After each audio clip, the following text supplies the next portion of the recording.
Dorset, November 1814. The letter had not been meant for him. It had been meant for Lady Thessaly, the Duke of Leonard's aunt, written in the careful hand of a woman who chose her words the way a surgeon chose instruments, with precision and the full understanding that a wrong cut left a scar. Sable Carradine had written it in the small hours of an October morning at her father's house in Bristol, at the desk where she managed his accounts and his correspondence, and, increasingly, the parts of his textile empire that required someone who could hold a number and a nerve at the same time. The letter concerned an introduction.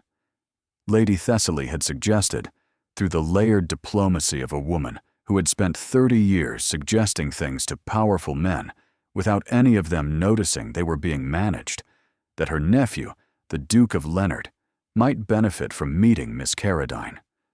The phrasing had been social, the intention had been matrimonial, and Sable, who understood intentions the way most people understood weather, had written back with a single question that was not the question Lady Thessaly had expected, and was considerably more interesting. The letter had arrived at Leonard Park on a Thursday. By Friday evening, it was in the wrong hands entirely. The Duke of Leonard held his supper gatherings on the last Friday of each month in the long gallery at Leonard Park, which was not a club in the formal sense, but operated with the exclusivity of one, and the additional inconvenience that no one had ever been told the rules for admission. 12 men, sometimes 14. Landowners, barristers, a magistrate. The kind of room where opinions were tried on like coats, and the ones that did not fit were left on the floor for someone else to collect. Sable's letter had reached this room through a chain she would later reconstruct with the thoroughness she brought to audits. Lady Thessaly had left it on the writing desk in the morning room. The Duke's steward, Mr. Haldane, had collected the morning correspondence. The Duke had read it in his study, and then he had carried it to the long gallery. And what happened next was the thing that changed the trajectory of 2 estates, 1 county, and a woman who had been underestimated for the last time. He read it aloud, not the entire letter. He was not cruel in the way of men who enjoyed cruelty. He was cruel in the way of men who had been wounded and addressed the wound in authority and called it judgment. He read the single question Sable had asked Lady Thessaly, the one that had been more interesting than expected. She had written, "Before I consent to an introduction, I would like to understand what the Duke requires in a wife beyond the ordinary, because I have found that men who seek wives through intermediaries are generally shopping for a function, not a person, and I prefer to know which I am before I enter the room." The gallery laughed. Not all of them. Sir Orem Dacre did not laugh, but enough of them did, and the Duke, who had not laughed either, but had read the words with the dry delivery of a man presenting evidence, said into the quiet that followed, "The daughter of a Bristol mill owner wishes to understand what a duke requires." He paused. "I believe the technically accurate answer is that a duke requires a wife who understands the distance between a mill and a manor, and does not attempt to close it with correspondence." Lord Bracken, seated nearest the fire with the gravitational certainty of a man who always sat nearest the warmth, said something about new money and old presumption that the room received with the appreciative murmur of people who enjoyed watching someone be dismissed from a safe distance. The letter was set aside. The conversation moved to the county road bill. The evening continued, and Sable Carradine, 40 miles away in Bristol, did not know any of this yet. She would learn of it in 11 days, from Lady Thessaly herself, who arrived at the Carradine house in Bristol on a Tuesday afternoon with the controlled fury of a woman whose private correspondence had been made public by her own nephew, and who intended to make the situation right with the efficiency of someone who had been making things right for 30 years, and was not about to stop, because a duke had behaved like a child with a borrowed document. Lady Thessaly told her everything: the reading, the laughter, the duke's remark about mills and manors, Lord Bracken's commentary. She told it with the precision of a woman who believed that incomplete information was worse than bad information, and who respected Sable enough to deliver the full account without softening it. Sable listened from the chair behind her father's desk, which was where she sat when she was working, and where she remained when she was thinking, because the desk had a quality of solidity that helped when the ground was moving. She listened with her hands flat on the ledger in front of her, and her expression composed in the way it had been composed since she was 15, and had learned that the first person to show what they felt in a difficult room was the first person to lose control of it. When Lady Thessaly finished, Sable was quiet for a long moment. Then she said, "The Briarfield estate in Dorset, the one listed with Harmon and Cross last month. Is it still available?" Lady Thessaly, who had been expecting anger or tears, or at minimum a question about the Duke, regarded her with the recalibrating attention of a woman encountering a response she had not predicted. "It borders Leonard land," Lady Thessaly said carefully. Sable turned to the window. The Bristol street beyond it, the carts and the commerce, and the world her father had built from nothing and handed to her because she was the one who could hold it. "It is excellent property," Sable said. "The soil reports are strong. The tenancies are established. The house needs work, but the bones are sound." Lady Thessaly studied her for a moment. "Sable," she said. "I would like to see the property this week," Sable said. "If you would be willing to write an introduction to the selling agent, I would be grateful." Her father, Corwin Carradine, heard about the purchase that evening over supper. He set down his fork. He regarded his daughter with the expression of a man who had taught her everything he knew about leverage, and was now watching her apply it in a direction he had not anticipated. "It borders the Duke's land," he said. "The soil reports are exceptional," she said. He picked up his fork. He said nothing further. He had spent 24 years watching this particular woman decide things, and he had learned that the deciding was not the part where his opinion was useful. His opinion would be useful later, when the consequences arrived, and they would arrive, and she would manage them, because she managed everything, and he was not entirely sure anymore whether that was a comfort or a concern. She almost convinced him it was about the soil. Briarfield Hall was purchased in the last week of November, which was fast enough to confirm that Sable Carradine had her father's solicitors and her father's instincts and the particular momentum of a woman who had made a decision and considered delay a form of dishonesty. The house was a Jacobean manor with good windows and bad plumbing, and a south wing that had been closed for 2 seasons because the previous owner had preferred London to his own property, and had let the preference show in the stonework. Sable arrived on the first Monday of December with 2 wagons of furniture, a housekeeper named Mrs. Thurlow, whom she had brought from the Carradine house in Bristol, because Mrs. Thurlow understood how Sable worked and did not require explanation, and a leather case containing the estate accounts for the previous 6 years, which she had obtained from Harmon and Cross during the purchase and had already read twice. The county noticed a woman of 24, unmarried, from a Bristol textile family, taking possession of a Dorset estate in December. The county had questions. Sable did not answer them. She answered the house instead. She spent the first week in every room, every outbuilding, every tenant cottage, every hedgerow and drainage channel and boundary wall, with the methodical attention of a woman conducting an audit of something she intended to make profitable. The south wing needed repointing. The kitchen garden had been let go to seed. 3 of the tenant roofs wanted repair that should have been done before autumn, and 2 of the field gates were hanging on single hinges in a way that suggested the previous estate manager had considered gravity a sufficient latch. She noted everything. She had a schedule drawn by Wednesday and work crews engaged by Friday. Mrs. Thurlow, who had seen Sable reorganize a Bristol warehouse in 4 days when she was 19, watched the Briarfield operation with the resigned admiration of a woman who had stopped being surprised by her employer and had settled into a state of permanent preparedness. The Duke of Leonard was informed of his new neighbor by Mr. Haldane during the weekly estate review, mentioned in passing in the way that significant information is always mentioned in passing by people who understand its weight and prefer not to be seen carrying it. Miss Carradine, the Duke said. He set down the tenancy ledger. Corwin Carradine's daughter. The one who wrote the letter. Yes, Your Grace. The sale completed last week.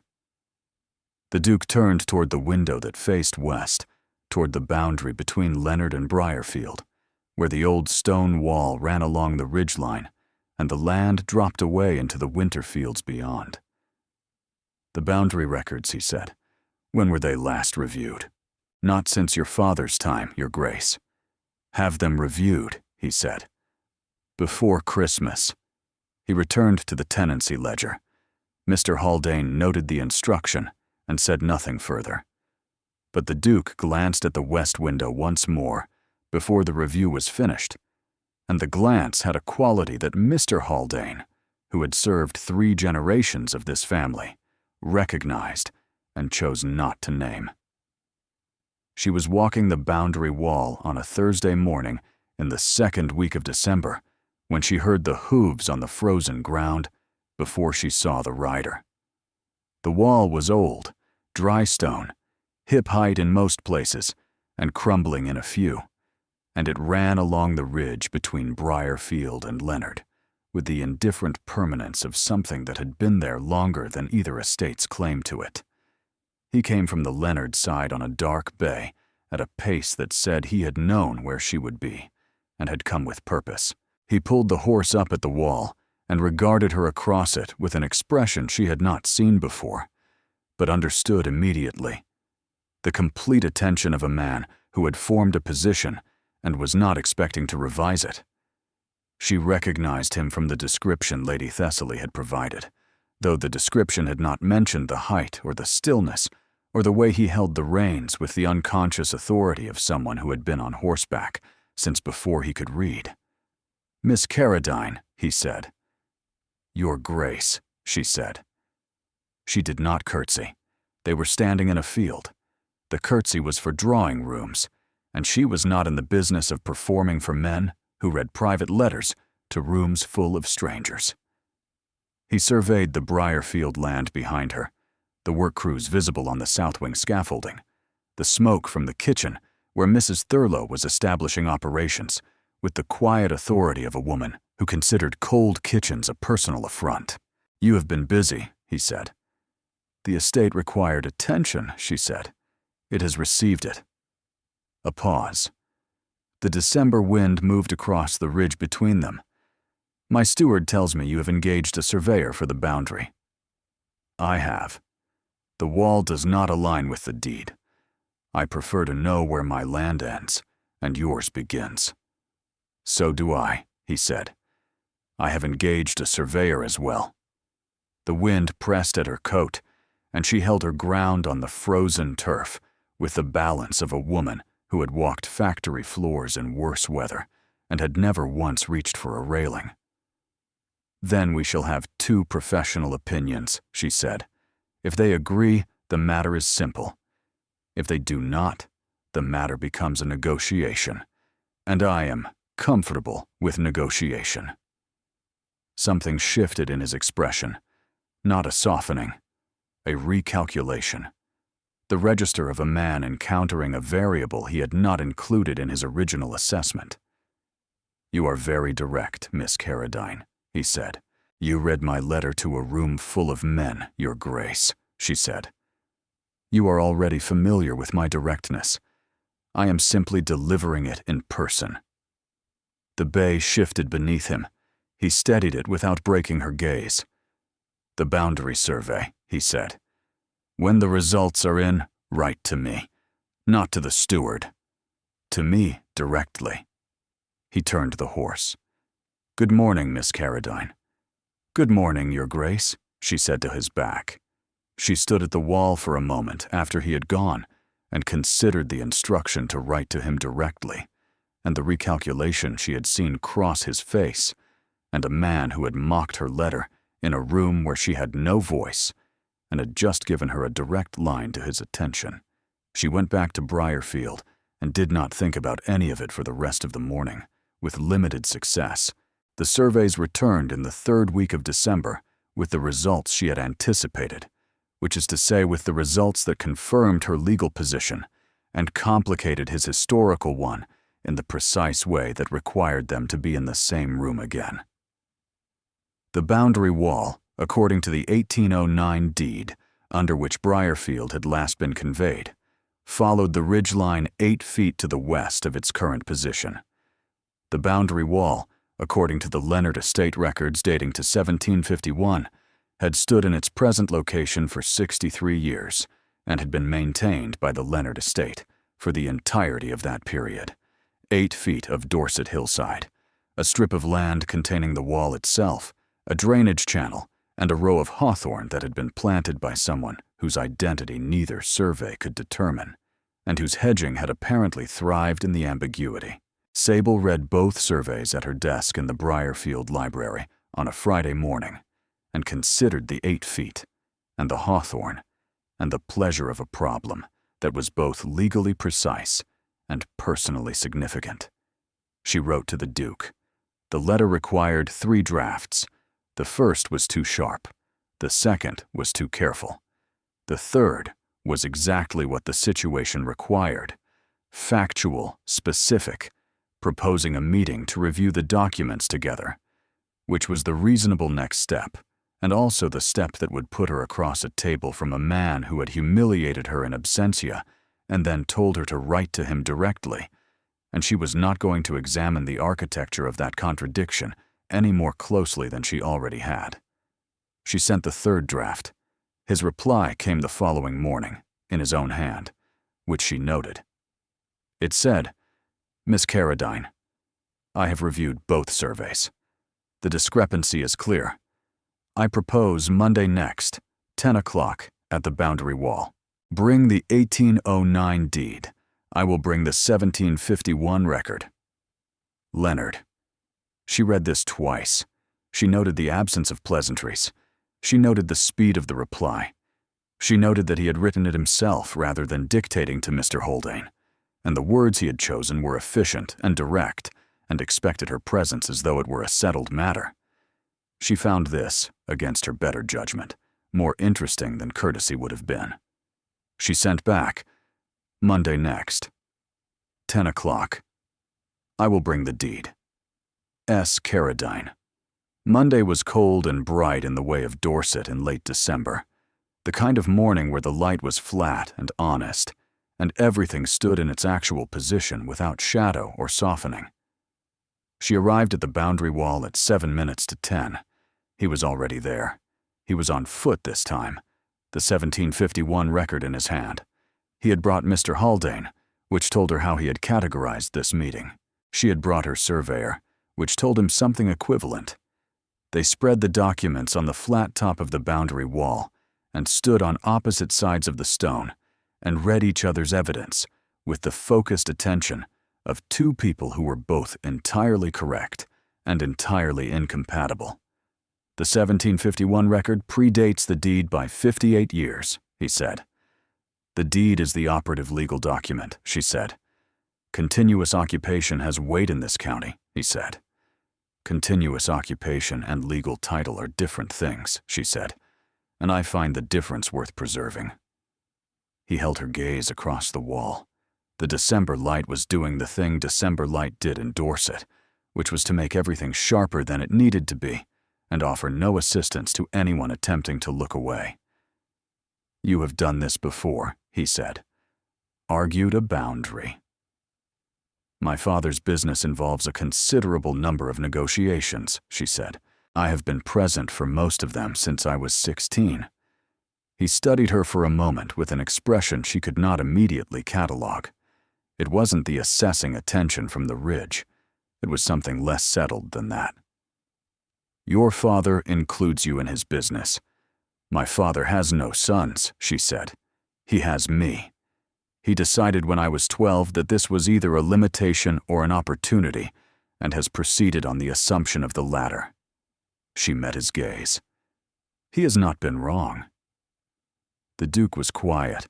He turned to the hawthorn standing in its disputed 8 feet, with the serene indifference of a hedge that had been there since before either family's claim and intended to remain regardless of the outcome. Miss Carradine, he said, and his voice had moved below the formal register into something more direct. I am going to make you a proposal. She waited. The 8 feet, he said. It has a wall, a drainage channel, and a hawthorn hedge, and no other practical value to either estate. I propose we agree to a shared boundary at the center of the strip, 4 feet each, recorded formally, which resolves the legal question, and establish a joint maintenance arrangement for the wall and the drainage, which resolves the practical one. You are proposing a compromise, she said. I am proposing a resolution. You have 63 years of continuous occupation, she said. You could contest this through the county court and likely prevail on historical grounds. I could, he said. Why don't you? He considered the hawthorn. Because it would take a year and cost both estates more than the strip is worth, and at the end of it, one of us would have the 8 feet, and the other would have a grievance. He turned back to her. And we are going to be neighbors for the foreseeable future. I prefer a functional boundary to a legal victory. She weighed the proposal, which was fair and practical, and the kind of offer a man made when he had decided the person across from him deserved resolution rather than defeat. I accept, she said, on the condition that the formal record reflects the deed boundary as the legal basis, not the historical occupation. He was quiet for a moment. Agreed. She extended her hand across the wall. He took it, the hand of a woman who ran her own estate in a glove that was good leather and slightly ink-stained at the right thumb, and shook it with the firm, brief grip of a man who meant what he agreed to. Good morning, Your Grace, she said. Good morning, Miss Carradine. She walked back to Briarfield with her surveyor and the 1809 deed, and the particular satisfaction of a woman who had held her ground and been met with something she had not expected from the man who held the ground opposite. The winter dinners began in January. Dorset society in the cold months was a closed system, the same families rotating through the same dining rooms with the practiced efficiency of people who had been performing this ritual for generations and had elevated it to something between art and obligation. Sable had been received with the cautious warmth of a county that was not yet certain what to make of her. She was wealthy enough to warrant a place at the table. She was not titled enough to warrant the head of it. She and the Duke were at the same dinner 4 times in January and February. The first was at the Campion house, where Mrs. Campion had seated them at opposite ends of the table, with the transparent diplomacy of a hostess who understood that proximity was a resource to be deployed strategically and not wasted on the first occasion. The second dinner was at Sir Oram Dacre's estate, where Sir Oram, who had not laughed at the letter in the long gallery, seated them 3 places apart. The Duke spoke to her twice, once about the drainage channel, which was freezing in the January cold and threatening both properties. Once about a book on soil management she had mentioned to Sir Oram earlier in the evening, which meant he had been listening to a conversation he was not part of, which meant his attention was where she had suspected it was.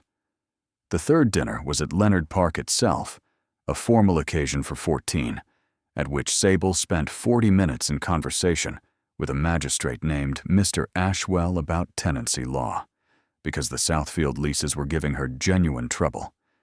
She was aware, during the conversation with Mr. Ashwell, that the Duke was listening. Not visibly. He was managing his end of the table with the precision of a host who had been doing this since he inherited at 22. But she had developed over the 4 dinners a working map of where his attention fell, and it fell toward her with a frequency she had noted and filed and was not going to account for in any ledger she kept. The 4th dinner was at Lady Thessaly's house in the first week of February, which Lady Thessaly had arranged with the undisguised purpose of a woman who considered the boundary settlement a promising development and intended to cultivate it. At the end of the Thessaly dinner in the hall, while coats were retrieved and carriages called, Lady Thessaly appeared at Sable's elbow. "You handled Mr. Ashwell beautifully at the Leonard dinner," Lady Thessaly said. "Mr. Ashwell knows a great deal about tenancy law," Sable said. "Mr. Ashwell knows a great deal about tenancy law, and very little about anything else," Lady Thessaly said, "which makes him extremely useful at dinner and entirely beside the point at every other moment." She turned toward her nephew, who was seeing the last guests out with the formal warmth of a host, concluding an evening. "He watches you," Lady Thessaly said. "He does not know he is doing it, or he does know, and has not yet decided what to do about the knowing. Either way, the watching is considerable." Sable studied her gloves. "I am aware of the history," she said carefully. "Lady Revell." Lady Thessaly was quiet for a moment. "Lady Revell," she said, "was a wound that he dressed in policy. The policy has been his architecture for 3 years. Policies," she paused, "can be revised, with sufficient evidence." "Lady Thessaly," Sable said with the composed directness that was her natural register, "I purchased Briarfield as an investment." "Of course you did," Lady Thessaly said with the serenity of a woman who had been told the same thing in slightly different language 4 times since November and had formed her own conclusions. "Good evening, Miss Carradine." February brought the kind of sustained cold that Dorset produced once or twice a winter, the kind that turned the drainage channel to ice and backed water into the south field, and created the precise situation Sable had been trying to prevent since December and had not quite managed. She wrote to the Duke about it on a Monday morning, a practical letter about water and access, and the need to route temporary drainage across the Leonard Lane. He arrived at Briarfield on Tuesday afternoon, in person, on foot. She had expected a letter. She had expected Mr. Haldane with instructions. She had not expected to find the Duke of Leonard standing in her entrance hall in a coat that was practical rather than fashionable, which was a detail she noticed and was not going to examine. "I thought a look at the channel would be more useful than a letter," he said. "It would," she said. She took him to the south field in the February cold with the drainage plans under her arm. They walked the length of the frozen channel together, and she showed him where the ice had backed the water and where the original design had failed, and he listened with the complete attention she had come to expect from him and asked 2 questions that confirmed he understood the problem and one that suggested he already knew the answer. "If the inlet were redirected here," he said, pointing to the survey, "the gradient would clear the ice before it accumulated." "That was my surveyor's conclusion," she said. "The work requires access across the Leonard Lane." "You have it," he said. "I will speak to Haldane today." She considered him. His breath was visible in the February air, and his coat was the kind of coat a man wore when he intended to walk through fields and did not care who saw him doing it. "You came yourself," she said. He met her gaze. "You told me in December to write to you directly," he said. "I took the principle to apply in both directions." She turned toward the frozen channel, the Leonard land, visible beyond it, through the bare February hedgerow. She considered a man who had read her private letter to a room full of strangers and had come personally to inspect her drainage problem in the cold, and had said you have it without requiring her to ask twice. "Thank you," she said. "It is a practical matter," he said. "The drainage affects both estates." "Yes," she said. "It is entirely practical." They walked back to the house. She offered tea. He accepted, which was the first time he had accepted anything at Briarfield, and they sat in the library for 40 minutes and talked about drainage, and then about the county road levy, and then about a book on agricultural economics she had on her shelf that he had also read, and they disagreed about 2 of its conclusions and agreed about a third, and neither of them mentioned the letter or the long gallery or the laughter, and the afternoon was entirely practical and entirely something else. The spring assembly at the Campion House was the first large gathering of the season. 40 people, the full county, the opening movement of a social calendar that would carry through to June. Sable arrived with Lady Thessaly, who had developed the habit of collecting her before these occasions without either of them formally arranging it, which was Lady Thessaly's method of making alliances official without the inconvenience of discussion. The Duke was across the room when she entered, in conversation with Sir Oram, and he glanced up when she came through the door with the attention she had learned to identify and had stopped pretending she did not notice. The evening proceeded. She talked about the spring planting with Mrs. Campion. She talked about the county road levy with Sir Oram, and then the Duke appeared at Sir Oram's side and stayed, and the 3 of them talked about roads and drainage until Sir Oram was called away by his wife.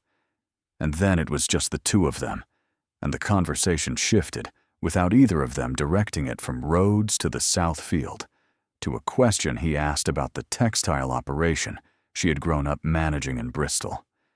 That was the first question he had ever asked her about herself rather than about the land. She answered it. He listened. He asked a second question. She thought, this is what it looks like when he is present. Lord Bracken arrived at her left shoulder.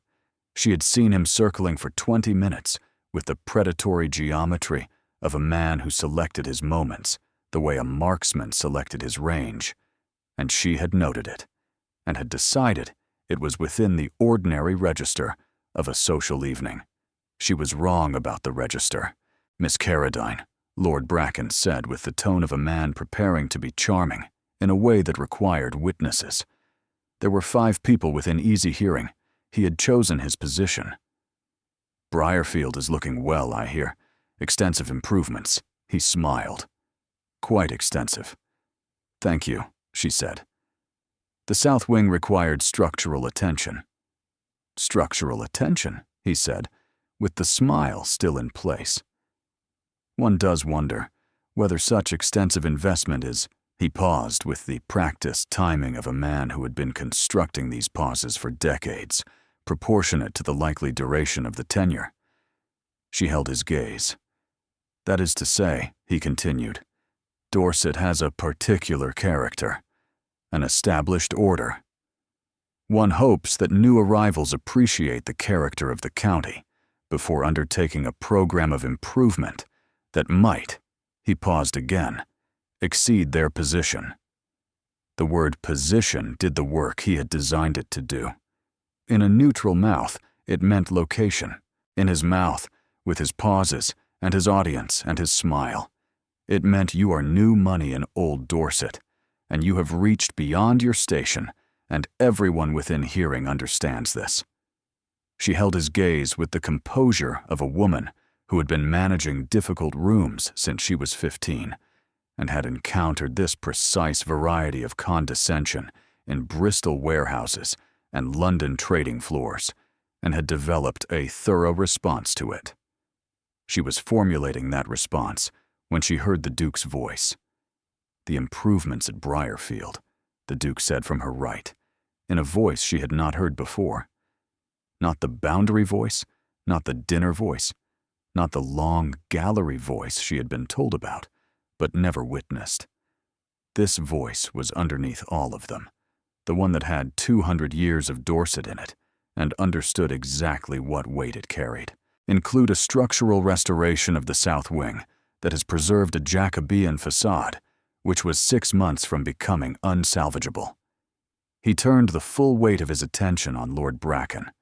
They also include a drainage redesign that has resolved a problem affecting both the Briarfield and Leonard properties for over 30 years. The investment is entirely proportionate, as anyone familiar with the Briarfield land would confirm. Lord Bracken's smile underwent a rapid and visible adjustment. Of course, Your Grace. I merely meant to observe that the county. The county, the Duke said with the economy of a man who did not require volume, benefits from landowners who take their property seriously. I believe we are all agreed on that. He held Lord Bracken's gaze for one moment longer than was socially necessary, which was the ducal equivalent of a drawn blade.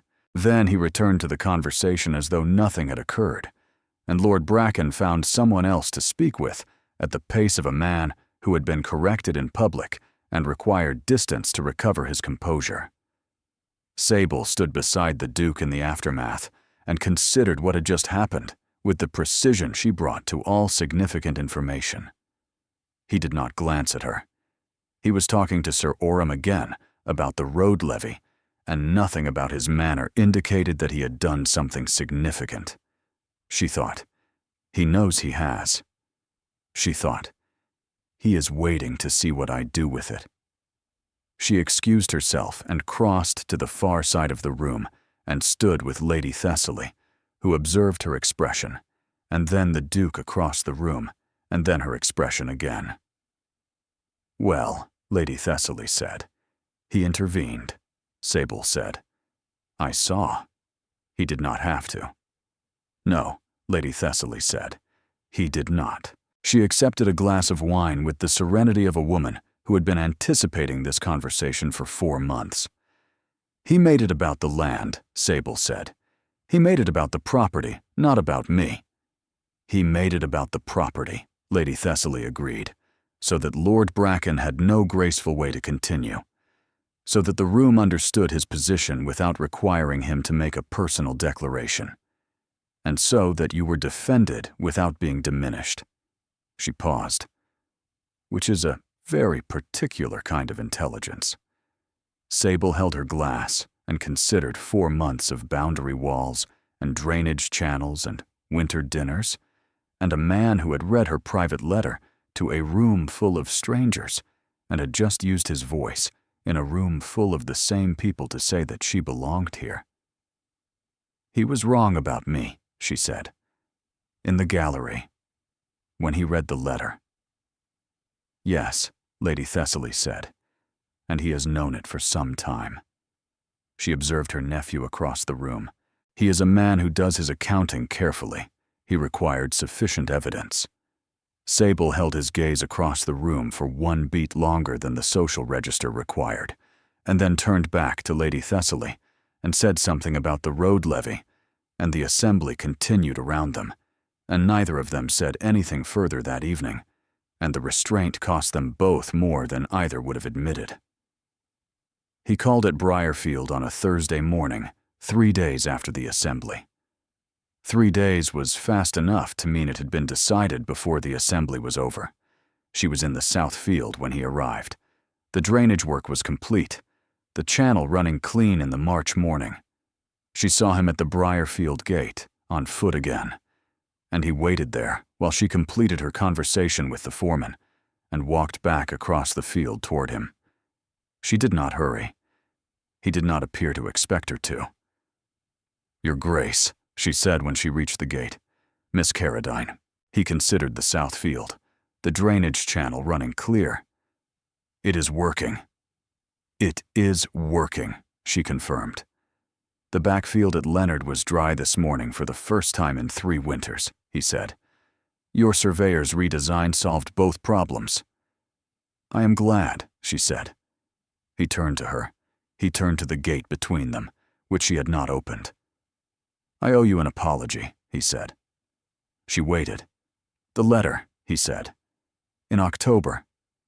What I did with it, reading it in the gallery. The remark I made about mills and manners.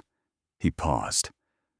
It was not how a man of any standing should have treated a private communication. It was not how I should have treated you. He was studying the gatepost rather than meeting her eyes, which was the only sign that this was costing him something. I came to that supper with a position already formed, he said.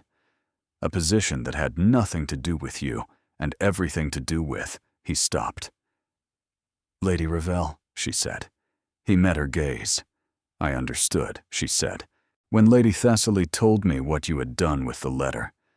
I understood that it was not really about me. You were not mocking a woman you had never met. You were defending a position you had built after someone else had damaged you." He was quiet. "That is why I bought Briarfield," she said. "Not because I was insulted, though I was, but because I understood that you had made a judgment about a woman based on a letter, without meeting her, without hearing her voice, and I decided that if you were going to judge me, you would do it with evidence you could not dismiss. Not words on a page read to a room where I had no voice, but a woman standing on her own land, running her own estate, impossible to reduce to a line in a letter. The silence between them had a different quality now. Not the adversarial silence of the boundary wall, not the professional silence of the drainage channel. Something with less architecture and more weight. "I am not Lady Ravel," she said. "I know," he said. "I am not a safer version of Lady Ravel. I am not a correction for Lady Ravel. I am not what you choose, because you are afraid of choosing what you actually want."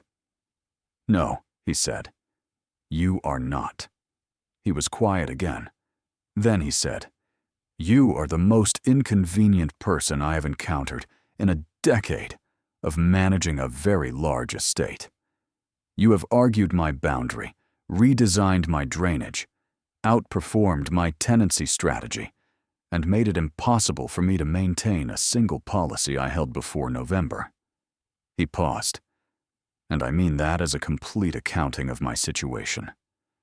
She considered a man who had walked into a long gallery with a wound dressed as wit and had spent 4 months having the wit dismantled by boundary surveys and drainage channels, and a woman who knew precisely what she was worth and had purchased the land next door to prove it. "You defended me at the assembly," she said. "Lord Bracken was." "You defended me," she said. Before Lord Bracken finished his sentence, before I could respond for myself, he met her eyes. "Yes." "Why?" "Because he was wrong," he said. "And because I was the person in that room most qualified to say so, and the most obligated." He paused. "And because I was the person who had done something worse than Lord Bracken in a different room 4 months earlier, and had never answered for it, and watching him do a lesser version of what I had done was not something I could stand beside and allow to continue." She had not expected that. She had expected the defense to be about the land, or about neighborly obligation, or about some principle of conduct that allowed him to frame it as duty rather than feeling.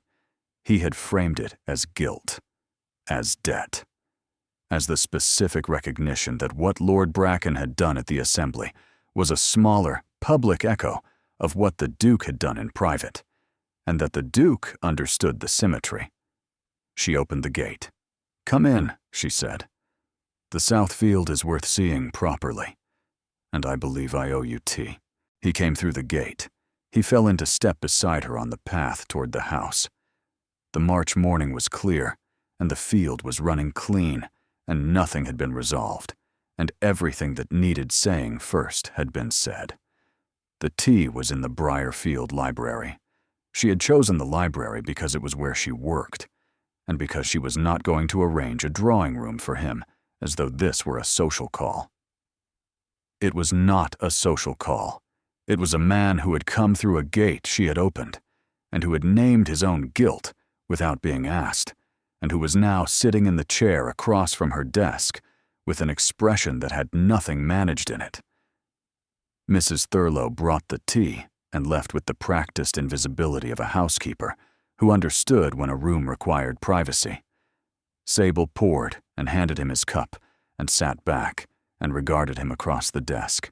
He surveyed the books, the desk covered in estate plans and survey maps, and a letter from her father's Bristol solicitor she had been answering when the foreman had come to find her. He took in all of it with the attention of a man reading a room and finding it was not the room he had expected. "You work here," he said, "not the drawing room." "The drawing room is for visitors," she said. "The library is for work." She paused. "You are not a visitor." "You are my neighbor," she said, "with whom I have a boundary agreement and a shared drainage channel, and an unresolved question about a letter that was read in a room where I was not present." He set down his cup. "The letter," he said. "Yes. I have thought about it," he said. "About what you wrote. The question you asked Lady Thessaly." He paused. "You asked what I required beyond the ordinary. You asked whether I was looking for a function or a person." He met her gaze. "It was the most intelligent question anyone has asked me in 3 years. And I read it to a room full of men as though it were a joke, because the question frightened me. Because the answer was that I didn't know what I was looking for, and a woman I had never met had identified that uncertainty in a single sentence, and I could not allow that to stand unchallenged in my own house." Sable held her cup and considered the man across her desk, and what it cost a man like this to say the word frightened in a library that was not his own. She set down her cup. "I want to say something," she said. He waited. "I did not buy Briarfield only to prove a point," she said. "I bought it because the question I asked in that letter was real. I wanted to know what you required. Not because I intended to provide it, but because I recognized in the question itself something I had not expected, which was that I was genuinely interested in the answer. I was angry," she said. "I wanted you to see me. Not the fortune and the father. Not the Bristol mill owner's daughter being assessed from a distance. I wanted to be seen by the man who had read my question and been frightened by it, because a man who is frightened by a good question is a man who understands that the answer matters." "That was not a cautious strategy," she said. "No," he said. "It was an effective one." He stood. He came around the desk. He stood in front of her chair, and she stood, because this was not a conversation that could continue seated, and they were very close in the Briarfield library, with the March morning light coming through the tall windows and the survey maps on the desk between them, and 4 months of boundary walls and drainage channels behind them. "I was wrong about you," he said. "I was wrong before I read your letter, and I was wrong when I read it to that room, and I was wrong every day between then and the morning you stood at the boundary wall and told me you were comfortable with negotiation." He regarded her with the expression that had nothing of management in it. "I am asking," he said, "whether I am too late to be right." She put her hand on his arm, flat and deliberate. "You are not too late," she said. He covered her hand with his. He kissed her. It was not hesitant. It had the honesty of a man who had been revising his position for 4 months and had arrived at a conclusion he was prepared to act on. She kissed him back with the same precision she brought to contracts and drainage plans and every true thing she had ever decided. And the library was warm, and the March morning was outside, and the survey maps were still on the desk, and none of it required any further management.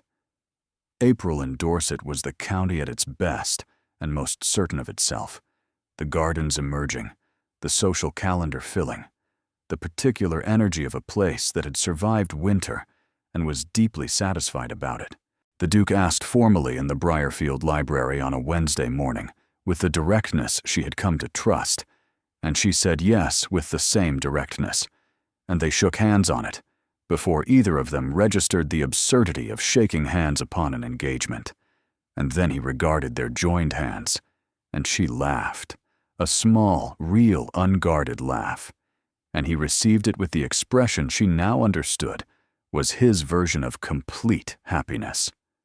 Her father received the news with the measured satisfaction of a man who had watched his daughter purchase a neighboring estate, and had understood precisely what she was doing. "The Duke of Leonard," he said from behind the Bristol accounts he had been reviewing when she told him. The man who read your letter to a room full of strangers. He has revised that position, she said. He came through your gate and apologized without qualification, did he? He came through my gate, she said, and told me the question in my letter was the most intelligent thing anyone had asked him in 3 years. And then he told me he had read it to a room of men because it frightened him. She paused. I find I cannot hold a man's October against him when his March is everything it should be. Her father set down the accounts. Is he good enough for you? He said. She considered the question with the honesty it deserved. He is trying to be, she said. That is the best version of the answer. Her father nodded. It is the best version, he agreed. He wrote to the Duke that afternoon, a letter that was brief and direct, and contained within it the precise dimensions of the Carradine fortune that would accompany the match, stated without performance or apology, the way her father stated everything. The Duke's reply arrived the following morning. It was addressed to Sable, not to her father, which told her something. It said, "Your father's letter was generous and entirely beside the point. I am marrying you. The accounts will follow. Dear, D." She read this twice. She put it in the desk drawer where she kept his letters. There were 9, beginning with the first note about the boundary survey, and ending with a message he had sent after the assembly that contained a single line about Lord Bracken that she had read 4 times and smiled at each reading. Lady Thessaly called on Thursday. She arrived at Briarfield at 11 with the energy of a woman who had been exercising restraint for 3 days and had reached the outer boundary of her capacity for it. "Well," she said before she had fully seated herself. "Well," Sable agreed. "The library again." "The library," Sable confirmed. "The second time, not the first." "He was happy when he called on me yesterday," Lady Thessaly said. "I have not seen him happy in 3 years." She regarded Sable steadily. "You are good for him." "He is good for me," Sable said, "which is the thing I did not expect." "What did you expect?" "I expected to prove a point," she said. "I expected to be competent and visible and make it impossible for him to maintain the position he had taken. I expected to be right." She paused. "I did not expect to discover that he was also right about certain things, and that the things he was right about were the things that made him worth the argument." "What was he right about?" "That a woman who knows what she is worth," Sable said, "is a formidable thing. He had entirely the wrong method of discovering it. But the instinct wasn't wrong." Lady Thessaly smiled. Not the social smile, the real one. "He is going to discover," she said, "that he has acquired a duchess who will run his estate more effectively than he does." "He has already discovered it," Sable said. "He mentioned it twice during the proposal. He described it as a preliminary assessment preceding the formal question. I found the assessment honest. I prefer honest assessments to elaborate declarations." "Yes," Lady Thessaly said. "I imagine you do." The engagement dinner was held at Lady Thessaly's house on the first Friday of May, because Friday dinners in Dorset were the ones that carried weight, and Lady Thessaly intended this one to carry it in the correct direction. 44 people, the full county, the tables arranged with the precision of a woman who understood that the placement of a chair was a form of argument. Sable was seated at Druston's right, which was where a future duchess belonged, and also where Lady Thessaly had placed her, because it was the most visible position in the room, and visibility was its own declaration. She wore dark green, a color she had worn since 20, because it worked, and she did not believe in varying a successful strategy.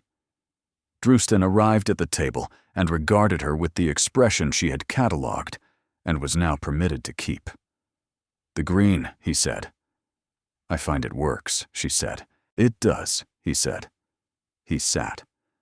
"Are you prepared for 44 people's opinions about our engagement?" "I have been managing rooms since I was 15, she said. "I am entirely prepared." "I know," he said. "I am asking for my own reassurance, not yours." She observed him. He was managing the room with the practiced attention of a man who had been doing this for a decade. But the remark was for her. "The correct standard," she said quietly, "is considerably above fine, and you have been meeting it for some time." He turned to her then, the corner of his mouth, the almost smile. "Sable," he said. "Druston," she said. The dinner proceeded. It was everything a Dorset dinner in May was designed to be. Lord Bracken congratulated them at the end of the evening with the grace of a man who had exhausted his alternatives and was managing the situation as best he could. He said the correct things to Druston first and then to Sable. And when he said them to Sable, he met her eyes, and she met his with the composed directness that was her natural register, and nothing further was required. She considered the assembly in March, the moment when Lord Bracken had been in full flow and she had been preparing her own response, and Druston had spoken first. She had been briefly annoyed about that. The automatic annoyance of a woman who had been managing her own room since she was 15 and did not require a champion. She had then considered the specific quality of what he had said. Anyone familiar with the Briarfield land would confirm.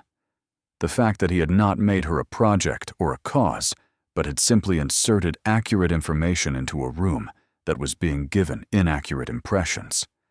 She was not a woman who needed defense. She had never needed defense. She was also, she had concluded, a woman who could accept someone standing beside her without it meaning she could not stand alone. Those were not the same thing. She had been treating them as the same thing for so long that the distinction had nearly escaped her. She observed Druston across the drawing room, in conversation with Sir Oram, with the easy authority of a man in his own county, and he met her eyes across the room with the expression that had nothing of October in it, and everything of every month since. She thought, I chose well. She thought, he chose better than he knew. They were married in June at the stone church in the village that sat between the Leonard and Briarfield estates, which was geographically convenient and historically appropriate, and also, Sable had noted when she first saw it in February, a very beautiful church with a Norman doorway and a west window that caught the afternoon light in a way that had nothing to do with practicality and everything to do with the kind of beauty that earned its place by lasting. She wore dark green. Druston had not been surprised. Lady Thessaly had not been surprised. Her father had simply nodded when she told him, with the expression of a man receiving confirmation of something he had known since she was 20. The village turned out. Dorset turned out. 44 people from the engagement dinner, and a considerable number beyond them, because the marriage of a duke was an occasion, and the marriage of this duke to this woman was an occasion with the additional quality of a story the county had been following since November, with the invested attention of people who had sensed something was building and had not been entirely certain what. Sable walked in on her father's arm and considered the letter. The private letter. The question she had written at her father's desk in Bristol in the small hours of an October morning. Before I consent to an introduction, I would like to understand what the Duke requires in a wife beyond the ordinary. She considered all the versions of that question. The first, written in ink and sent to Lady Thessaly, the honest question. The second, read aloud in the long gallery to a room full of strangers, the question turned to mockery. The third, unspoken, carried in her posture when she stood at the boundary wall in December and told the Duke she was comfortable with negotiation, the question made flesh. The fourth, answered in a library in March, when he said the question had frightened him, and she put her hand on his arm and said, "You are not too late." She reached the front of the church. Druston regarded her with the full unmanaged attention, the expression that had nothing of October in it, nothing of the long gallery, nothing of the man who had dressed his wound in wit and read a private letter to a public room. Just him. entirely present. She took his hand. He held it with the firm grip of a man who meant what he agreed to. And then he did not let go. The wedding breakfast was at Leonard Park, because it was the larger house, and because Sable had identified 4 things she intended to change about the dining room arrangement, which she had mentioned to Drewston on the walk through the East Wing, and he had said before or after the wedding, and she had said, "The order is negotiable," and he had said, "Evidently everything about you is negotiable, except your conclusions," and she had said, "My conclusions are not negotiable, because they are correct." And that had been the moment she had understood clearly, and without further argument, that this was going to be the best decision she had ever made. Her father found her at the edge of the garden in the late afternoon. "Well," he said. She observed Drewston across the garden, managing the occasion with the precision of a man who had been doing this for a decade, and doing it today with a quality she had not seen at any previous occasion. A lightness. Small but unmistakable. "He's happy," she said. "Are you?" "I am," she said. "I am also still correct about 3 things he said in February that I intend to revisit at the appropriate moment." Her father laughed. The full, genuine laugh of a man who had spent 24 years being proud of this person, and had decided today was the correct occasion to let it show completely. Drewston found her in the garden as the June evening stretched long and golden across the Dorset countryside. She was considering the west boundary, where the ridgeline ran and the old wall stood, and the hawthorn grew in its shared 8 feet, and beyond it, the Briarfield chimneys were visible against the evening sky.